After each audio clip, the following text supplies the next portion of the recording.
Mis padres están ahora mismo sentados en un exclusivo asador de Madrid, celebrando que han salvado el patrimonio familiar, una casa que pagué yo íntegramente de mi bolsillo. Sin embargo, yo no estoy en esa mesa. Mi madre me dijo claramente que mi presencia arruinaría el ambiente y les recordaría a todos la deuda, a pesar de que hace apenas un mes estaba de rodillas suplicándome que le entregara cada céntimo de mis ahorros, para no verse en la calle. Todo empezó hace exactamente 30 días. Si alguien me hubiera dicho entonces que pasaría de ser el querido hijo mayor a un cajero automático prepotente, me habría reído en su cara.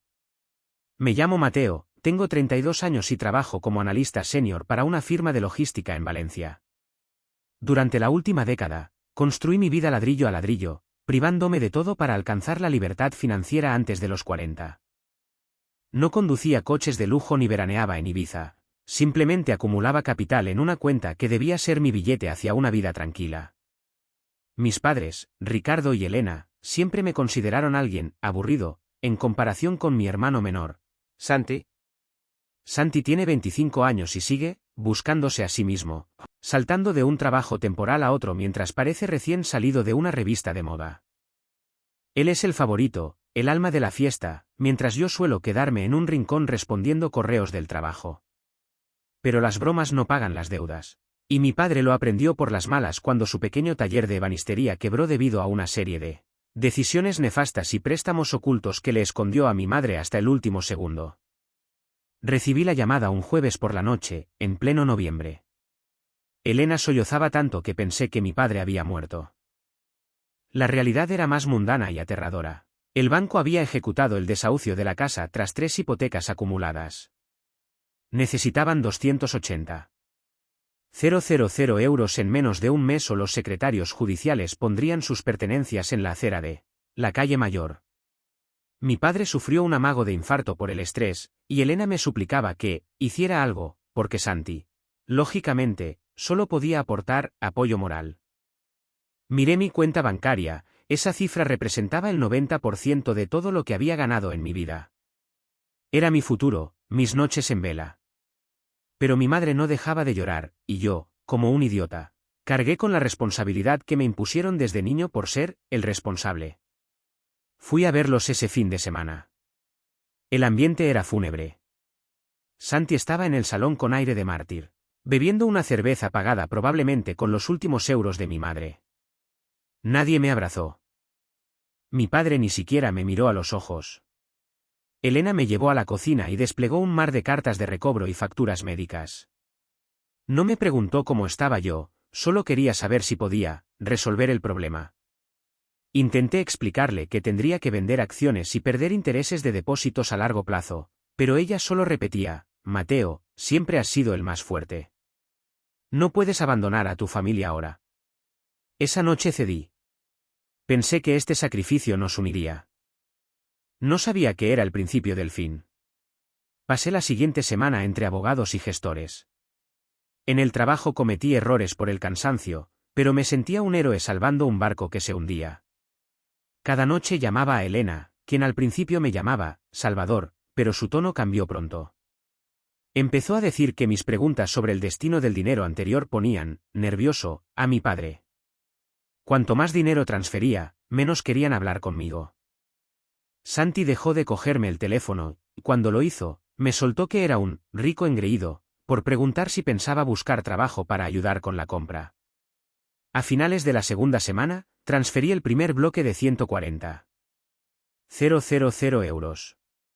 Esperaba una invitación a cenar, un gesto humano. Recibí un WhatsApp de mi madre, dinero recibido, gracias. Papá duerme, no llames. Sentí una punzada de dolor, pero me convencí de que estaban agotados. La realidad era más fea, mi presencia se había convertido en el recordatorio viviente de su fracaso. Querían mi dinero, pero me odiaban por tenerlo. Lo peor llegó al final. Con el resto del dinero en camino, Santi anunció que tenía una idea brillante, de inversión para que la familia nunca volviera a pasar penurias. Mis padres, recién rescatados del abismo por mí, le escuchaban fascinados mientras tachaban mis consejos de sermones molestos. Faltaban 2 semanas para que terminara el mes y yo seguía creyendo que estaba haciendo lo correcto. La tercera semana de esta pesadilla comenzó conmigo en mi oscuro apartamento de Valencia, mirando la pantalla de confirmación de mi cuenta de valores.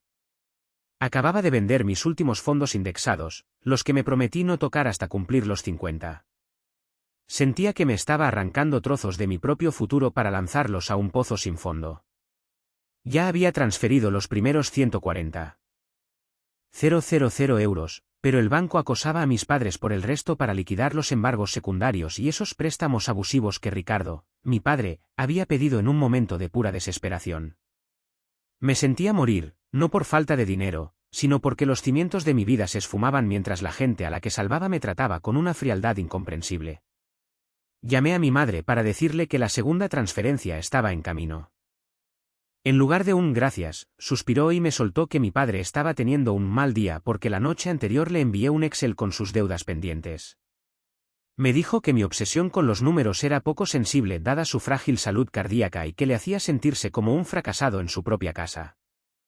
Me quedé mudo, sosteniendo el teléfono mientras ella explicaba que ser una familia significaba apoyarse sin llevar la cuenta. Es curioso lo fácil que es decir eso cuando eres quien recibe los 280.000 euros. A mediados de esa semana, decidí conducir hasta Alicante sin avisar. Necesitaba ver dónde iba mi dinero.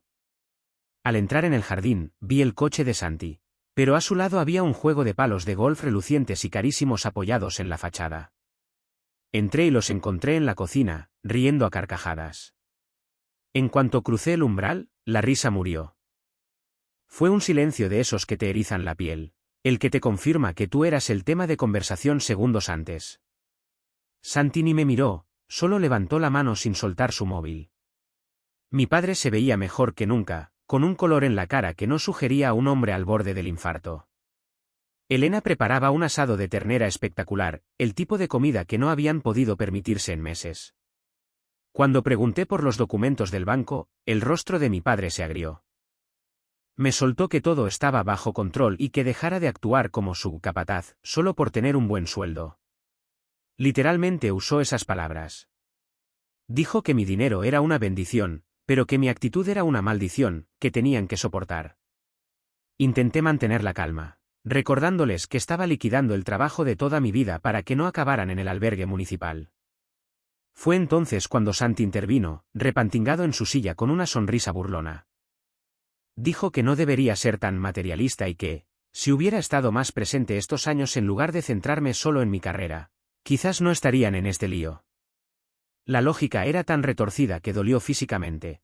Me culpaba de su ruina financiera por estar ocupado ganando el dinero que ahora les servía para sobrevivir. Mi madre asentía en silencio. Luego me soltó que Santi estaba siendo de gran ayuda porque les estaba asesorando sobre oportunidades de inversión para el dinero sobrante que yo estaba a punto de enviar. Se me heló la sangre. Les dije que no había dinero sobrante, cada céntimo debía ir al banco para limpiar la escritura de la casa. Ese era el trato. Pero mi padre hizo un gesto de desdén y dijo que yo no entendía cómo funciona la riqueza moderna, y que Santi tenía un plan para duplicar los últimos 50.000 euros en un mes. En ese momento lo entendí, no solo usaban mi dinero para sobrevivir, sino que ya planeaban apostarlo bajo la guía del hijo que nunca había mantenido un empleo más de 6 meses. Pasé el resto de la tarde siendo tratado como un cobrador de deudas. No me ofrecieron ni un plato de asado. No preguntaron por mi vida en Valencia. Solo esperaban a que me fuera para seguir con su plan. Mientras conducía de vuelta esa noche, me di cuenta de que mis padres ya no me veían como un hijo. Para ellos, yo era el testigo de su fracaso y un obstáculo aburrido, para la vida fácil que Santi les prometía. Me quedaba una semana para enviar los últimos 140.000 euros y, por primera vez, me pregunté qué pasaría si simplemente no lo hiciera. Pero luego pensaba en la casa, en los recuerdos y en la culpa que me habían inyectado en el cerebro durante 30 años. Estaba en una jaula que yo mismo había construido con mi esfuerzo, y las personas que amaba tenían la llave, pero se negaban a dejarme entrar. Los días siguientes fueron un borrón de correos fríos. Mi madre solo me escribía para preguntar si la transferencia final estaba programada. Ni un ¿cómo estás?, ni un te queremos. Solo negocios. Empecé a ver fotos en el Instagram de Santi en locales de moda de la Costa Blanca, con etiquetas como almohadilla familia primero y almohadilla nuevos comienzos. Estaba gastando un dinero que no tenía, lo que significaba que mis padres ya le estaban filtrando efectivo de la primera mitad que envié. Cada vez que intentaba hablarlo, mi madre me acusaba de ser controlador y paranoico. Estaba perdiendo mis ahorros, mi cordura y mi familia a la vez, y lo peor es que yo mismo estaba pagando la factura. Quedaban 3 días para el pago final. Tenía el dinero listo, pero una parte de mí gritaba que estaba cometiendo el mayor error de mi vida. La transferencia final se completó un lunes a las 9:15 de la mañana. Me quedé en la silla de mi oficina en Valencia, mirando fijamente el número de confirmación hasta que la vista se me nubló. Sentí un vacío hueco y extraño al ver cómo los dígitos de mi pantalla caían a un nivel que no había visto desde que tenía 22 años. Oficialmente había liquidado mi vida, mi red de seguridad y mi libertad para asegurar que una casa en la que ni siquiera vivo siguiera en manos de personas que apenas me habían dirigido la palabra en una semana, a menos que fuera para pedir actualizaciones sobre los fondos. No recibí ninguna llamada de Elena ni un mensaje de Ricardo confirmando que la deuda estaba saldada. En su lugar, recibí una notificación: Santi me había eliminado del grupo de WhatsApp familiar. Poco después, llegó un breve correo de mi madre diciendo que necesitaban espacio para sanar, como familia, sin la presión financiera a la que yo los sometía. No podía entender cómo el acto de salvarlos se había transformado en presión, así que decidí conducir hasta Alicante una última vez para recoger las escrituras originales y los documentos de liberación de cargas. Pensaba que, al verme en persona, se rompería el extraño hechizo que Santi había lanzado sobre ellos. Cuando llegué a la casa, la atmósfera no era de alivio, sino la de una fortaleza cerrada donde yo era el enemigo invasor. Había 3 coches nuevos en la entrada, ninguno mío, y la puerta principal estaba cerrada con llave, algo inusual en mis padres. Cuando Elena finalmente abrió, no me invitó a pasar. Se quedó en el umbral, mirándome con una mezcla de lástima y resentimiento que me heló la sangre. Me dijo que estaban teniendo una cena familiar privada, para celebrar su nuevo comienzo y que sería incómodo que yo estuviera allí, porque yo representaba el mes más duro y vergonzoso de sus vidas. La aparté con suavidad para entrar al pasillo, con la voz temblorosa, preguntando cómo podía ser yo el problema cuando eran mis 280,000 euros los que pagaban la comida de esa mesa y el techo sobre sus cabezas. Al entrar al comedor, vi a mi padre y a Santi brindando con copas de un whisky carísimo, de esos que cuestan más que mi presupuesto semanal de comida. Por un segundo, el tiempo se detuvo. Comprendí que no solo estaban sobreviviendo, estaban prosperando gracias a mi sacrificio mientras me expulsaban activamente de su círculo. El conflicto estalló cuando vi unos documentos legales sobre la mesa. No eran liberaciones bancarias, sino un contrato de sociedad para una nueva consultoría que Santi estaba montando con mi padre usando el excedente del dinero que yo había enviado. Me di cuenta de que no habían pagado todos los préstamos secundarios, en su lugar. Habían negociado una quita con el banco y estaban usando los últimos 50,000 euros de mis ahorros para financiar la nueva aventura empresarial de Santi. Cuando empecé a gritar, exigiendo saber cómo podían jugar con los ahorros de mi vida, mi padre se levantó señalándome con el dedo, con la cara morada de rabia. Me gritó que yo era un contable de sangre fría, que solo se preocupaba por los números, y que el dinero que les diera, dinero maldito, por cómo les hacía sentir inferiores cada vez que pedía un recibo. Santi, sentado tranquilamente, dio un sorbo a su copa y me dijo que debería alegrarme de que por fin estuvieran innovando, y que mi mentalidad limitada era la razón por la que siempre sería un esclavo corporativo solitario mientras ellos construían un legado. Fue el momento más surrealista de mi vida. Estar en la casa donde crecí, siendo señalado como el villano por las personas a las que acababa de rescatar, solo por esperar que fueran responsables con el dinero por el que yo me había desangrado. Mi madre empezó a llorar, no por culpa, sino porque mi agresión, supuestamente estaba provocando otra crisis cardíaca a mi padre.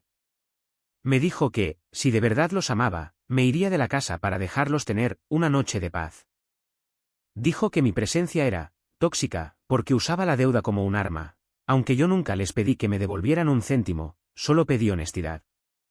Al salvarlos, les había quitado su última excusa para el fracaso, y en lugar de agradecérmelo, Me odiaban porque yo era la prueba viviente de que no podían gestionar sus propias vidas. Habían formado un frente unido contra mí, con Santi como arquitecto de esta nueva realidad donde yo era solo un donante, que ya había cumplido su función. Salí de aquella casa sintiéndome como un fantasma. Mientras caminaba hacia el coche, oí el clic del cerrojo de la puerta principal tras de mí. Me quedé sentado en el asiento del conductor durante 20 minutos, mirando las ventanas iluminadas del comedor y observando las siluetas de mis padres y mi hermano mientras se sentaban a terminar su cena. No tenía dinero, no tenía familia, y no tenía idea de cómo iba a pagar mi propio alquiler el mes siguiente tras haberme sobreextendido para cubrir sus emergencias. El peso de saber que habían preferido las mentiras de Santi a mi verdad era físico en mi pecho. Conduje de vuelta a Valencia en trance. El plazo de un mes que tanto me esforcé en cumplir había terminado conmigo siendo borrado de la historia familiar. Había ganado la batalla contra el banco, pero había perdido la guerra por mi familia.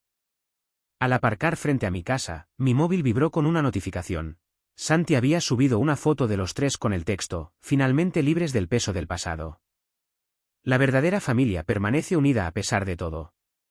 3 días después de que me echaran de casa de mis padres, estaba sentado en mi oficina en Valencia. Eran las 7 de la tarde y yo era el único que quedaba en la planta. Miraba un papel arrugado que había encontrado en el bolsillo de mi chaqueta, un recibo de una clínica privada que recogí del suelo durante la discusión en Alicante. No le presté atención entonces, pero ahora la fecha y el procedimiento destacaban como una mancha de sangre. No era por un infarto. Era una factura por una serie de tratamientos estéticos selectivos y una consulta de bienestar, para mi padre, con fecha de 2 días antes de la llamada de emergencia de mi madre. No había mención a ninguna unidad de cardiología, ni UCI, ni cirugía de urgencia. Todo fue una mentira. Sentí un frío entumecedor recorriéndome el cuerpo. Mi propia madre había fingido la muerte inminente de mi padre para que yo liquidara los ahorros de toda mi vida. No los llamé. Sabía que me manipularían de nuevo. En su lugar, usé el poco límite de crédito que me quedaba para contratar a un investigador privado. Le pedí todo sobre la propiedad y los movimientos de mi hermano. 2 días después, el día 26 de esta pesadilla, me envió un archivo digital que terminó de destruir lo que quedaba de mi alma. La casa nunca estuvo en proceso de embargo. Había deudas, sí, pero eran manejables con una refinanciación estándar. Los 280.000 euros que envié no fueron al banco, fueron a parar a un fondo fiduciario recién creado. ¿Los beneficiarios? Santi y mi madre.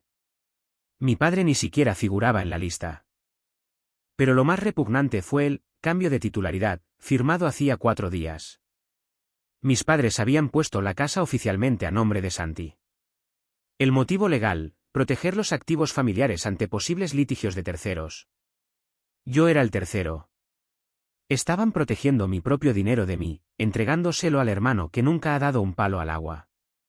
Comprendí que esto no fue un error, sino una operación de estafa calculada. Sabían que yo era el único con disciplina para ahorrar y sabían exactamente qué botones pulsar, mi culpa y mi sentido del deber como hermano mayor.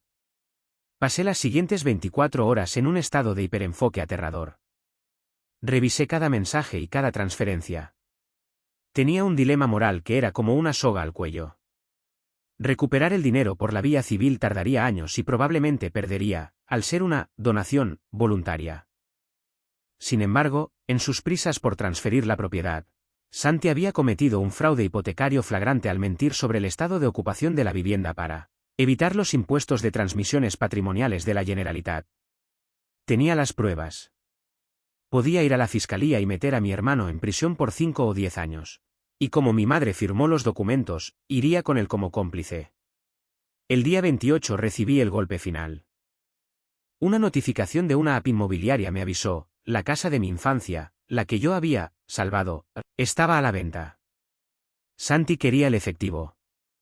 Planeaba vender la propiedad, quedarse con mis 280.000 euros más los 450.000 de la venta y mudarse a Marbella. Me enteré por un primo que planeaban meter a mi padre en una residencia pública de bajo coste porque su salud era una carga para su nueva vida. Mi padre, el hombre que me llamó, contable de sangre fría, Ni siquiera sabía que su mujer y su hijo favorito estaban a punto de abandonarlo en un centro y huir con él, fruto de mi trabajo. Me senté en mi apartamento vacío, mirando el botón de «enviar» de un correo redactado para el Departamento de Delitos Económicos y la policía. Si pulsaba, tendría mi venganza. Bloquearía los activos y quizás recuperaría algo de dinero tras una guerra legal. Pero sería el hombre que metió a su madre y a su hermano en la cárcel. Sería el que destruiría oficialmente la familia. Si no pulsaba, desaparecerían con todo, dejándome con nada más que un plan de pensiones intocable y un resentimiento eterno. Faltaban 48 horas para que se cerrara la venta de la casa. Tenía un día para decidir si quería ser la víctima o el destructor. Me quedé despierto toda la noche viendo amanecer sobre la ciudad. Comprendí que, eligiera lo que eligiera, el Mateo que empezó este mes ya estaba muerto. La única pregunta era qué clase de persona ocuparía su lugar. Cogí el teléfono y envié un último mensaje al grupo de chat donde estaba bloqueado, sabiendo que quizás no llegaría, pero necesitando decirlo, sé lo de la factura de la clínica. Sé lo de las escrituras. Tenéis 24 horas para arreglar esto antes de que lo haga legal. Esperé. 10 minutos después, mi teléfono sonó. Era mi madre. Esta vez no estaba llorando. Su voz era fría, cortante e irreconocible. La llamada con mi madre duró exactamente 4 minutos. Fue la conversación más honesta de nuestras vidas, principalmente porque la máscara finalmente se rompió. No negó lo de la clínica ni lo de las escrituras a nombre de Santi.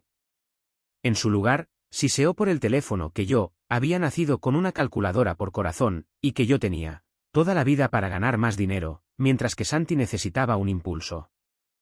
Me amenazó, si iba a las autoridades, diría a todo el mundo que yo era un maltratador y que el dinero fue un regalo que ahora intentaba extorsionar, porque estaba amargado y solo. Colgó. Me quedé en el silencio de mi piso en Valencia, en el día 29 de esta pesadilla, comprendiendo que la mujer a la que intenté complacer durante 32 años simplemente no existía. No esperé a que se cumpliera el plazo. Conduje hasta Alicante a las 6 de la mañana del día 30. No llamé. Aún tenía mi llave, no habían cambiado la cerradura, supongo que porque no creían que tuviera el valor de aparecer. El salón estaba lleno de cajas. Santi estaba en el sofá, rodeado de equipos tecnológicos de alta gama comprados con mis ahorros. Intentó soltar un comentario arrogante, pero lo ignoré. Fui directo a la cocina. Mi padre, Ricardo, estaba allí, mirando un folleto de una residencia pública de bajo coste, el lugar que mi madre y Santi habían elegido para él. Parecía un hombre al que le habían prometido un crucero y se encontraba en una parada de autobús abandonada. Puse el informe del investigador sobre la mesa. Le enseñé el cambio de titularidad donde el nombre de Santi lo reemplazaba a él. Le enseñé los extractos bancarios donde los fondos de su emergencia médica acabaron en la cuenta personal de su hijo favorito. La siguiente hora fue un torbellino de gritos asquerosos. Elena bajó y, al ver los papeles, no pidió perdón. Se abalanzó sobre ellos gritando que yo estaba destruyendo a la familia. Pero, por primera vez, mi padre no cayó. Miró las escrituras, miró a Santi y luego a la mujer con la que llevaba casado 40 años. La traición en sus ojos era insoportable. Comprendió que su infarto fue el guión de una estafa para desangrar a su hijo mayor y luego abandonarlo a él en un asilo estatal. Él, Frente Unido, se desmoronó. Mi padre se giró hacia ellos con una rabia contenida y temblorosa. Le ordenó a Santi que se largara. Mi hermano se rió, recordándole que la casa ahora era suya legalmente. Ahí intervine yo. Les dije que ya había interpuesto una anotación preventiva de demanda sobre la propiedad. Ninguna inmobiliaria ni notaría tocaría esa venta con una investigación por fraude sobre el título. Además, ya había enviado las pruebas del fraude fiscal a la agencia tributaria una hora antes de llegar. No iba a negociar. Les dije que no quería el dinero de vuelta porque sabía que ya se lo habían gastado en la vida de lujo de Santi. Lo que quería era lo único que no podían darme, los últimos 30 días de mi vida. Como eso era imposible, les di a elegir, o Santi devolvía la casa a nombre de mi padre y ambos firmaban una confesión de deuda ante notario, O salía por esa puerta y dejaba que la fiscalía se encargara del fraude hipotecario y del abuso económico a un mayor. Santi se hundió al instante.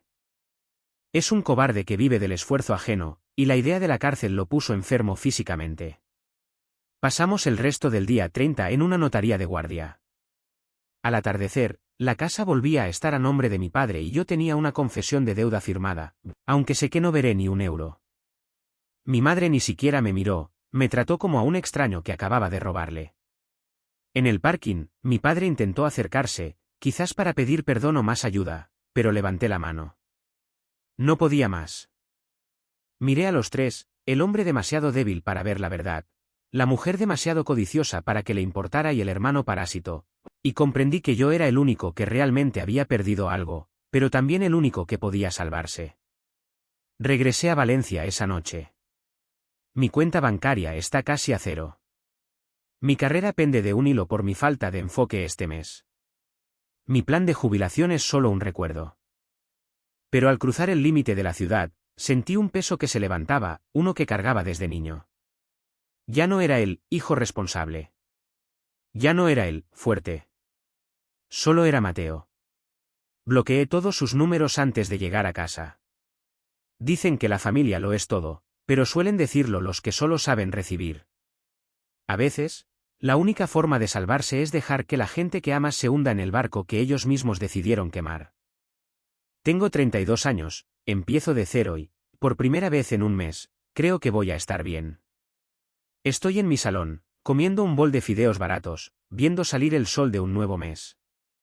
La casa familiar está a salvo, mi padre sigue allí y yo estoy finalmente, completamente, solo. Y sinceramente, no querría que fuera de otra manera.